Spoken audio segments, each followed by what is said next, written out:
खामोशी। इतनी गहरी खामोशी कि अपनी ही सांसों की आहट भी भारी लगने लगे। चारों तरफ सन्नाटा है, कोई आवाज नहीं, कोई कदमों की आहट नहीं, कोई साथ नहीं, बस एक खालीपन है। और उस खालीपन के बीच खड़ा है एक रास्ता। ये रास्ता सीधा नहीं है, आसान नहीं है, और सबसे बड़ी बात, इस पर कोई भीड़ नहीं है। क्योंकि भीड़ कभी ऐसे रास्तों पर नहीं चलती जहां डर हो, जहां अनजान हो, जहां सहारा ना हो। भीड़ हमेशा वहां जाती है जहां रोशनी पहले से जल रही हो, जहां लोग पहले से चल रहे हों, जहां ठोकर का डर कम हो।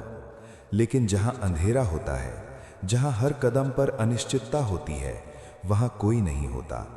वहां सिर्फ एक सच्चाई होती है, अकेलापन। और यही अकेलापन सबसे बड़ा सवाल बनकर सामने खड़ा होता है। क्या कदम बढ़ाया जाए या यहीं रुक जाया जाए? रुक जाना आसान होता है, रुक जाना सुरक्षित लगता है, क्योंकि जब कदम नहीं बढ़ते तो ठोकर भी नहीं लगती।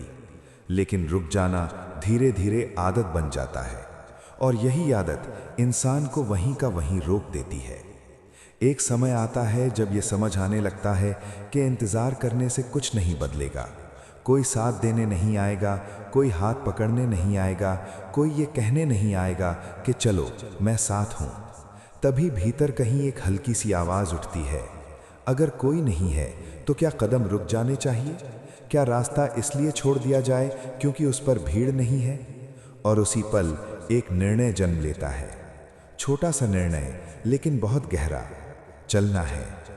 कदम धीरे उठता है, डर साथ चलता है, मन बार बार पीछे मुड़कर देखता है, जैसे उम्मीद कर रहा हो कि शायद कोई आ जाए, कोई पुकार ले, कोई रोक ले। लेकिन पीछे भी वही खामोशी है और आगे भी वही अंधेरा। फिर भी कदम बढ़ता है। पहला कदम सबसे कठिन होता है, क्योंकि उस समय कुछ भी निश्चित नहीं होता। न मंजिल का पता होता है, न रास्ते का भरोसा। सिर्फ एक जिद होती है, अब रुकना नहीं है। जैसे जैसे कदम आगे बढ़ते हैं, रास्ता अपनी असली परीक्षा दिखाना शुरू करता है। कभी ठोकर लगती है, कभी संतुलन बिगड़ता है, कभी मन कहता है कि वापस लौट जाना ही सही होगा। अंदर से आवाज़ आती है, क्या ज़रूरत है इतना कठिन रास्ता चुनने की, जब आसान रास्ते भी हैं, जहां लोग हैं, जहां साथ है। लेकिन उसी समय एक और आवाज़ उठती है, अगर आसान रास्ता ही चुनना होता तो अब तक कुछ बदल क्यों नहीं पाया? ये सवाल गूंजता है और जवाब भी धीरे धीरे साफ होने लगता है। भीड़ के साथ चलना आसान होता है, लेकिन वहाँ खुद की पहचान खो जाती है। और अकेले चलना कठिन होता है, लेकिन वहीं असली पहचान बनती है। समय बीतता है, कदम चलते रहते हैं। अब डर उतना भारी नहीं लगता जितना पहले लगता था। धीरे धीरे भीतर कुछ बदलने लगता है। अब बाहरी सहारे की ज़रूरत कम होने लगती है। अब किसी की तारीफ या ताने से फर्क कम पड़ता है। अब अंदर की आवाज़ साफ सुनाई देने लगती है, चलते रहो, रुकना मत, यही सही रास्ता है। यही आवाज़ ताकत बन जाती है। रास्ता अभी भी वैसा ही है, अंधेरा, कठिन, अनजान, लेकिन अब कदमों में स्थिरता आ चुकी है। अब हर ठोकर सिखाती है, हर गिरना संभलना सिखाता है, और हर मुश्किल भीतर की शक्ति को और मजबूत बनाती है। धीरे धीरे एक और बदलाव होता है। दुनिया देखने लगती है। पहले नजरें अनदेखा करती हैं, फिर सवाल उठते हैं, फिर जिज्ञासा होती है कि ये रास्ता क्यों चुना गया। और फिर धीरे धीरे कुछ कदम पीछे पीछे चलने लगते हैं। वही रास्ता जो कभी खाली था, अब उस पर हलचल होने लगती है। वही लोग जो पहले दूर खड़े थे, अब पास आने लगते हैं।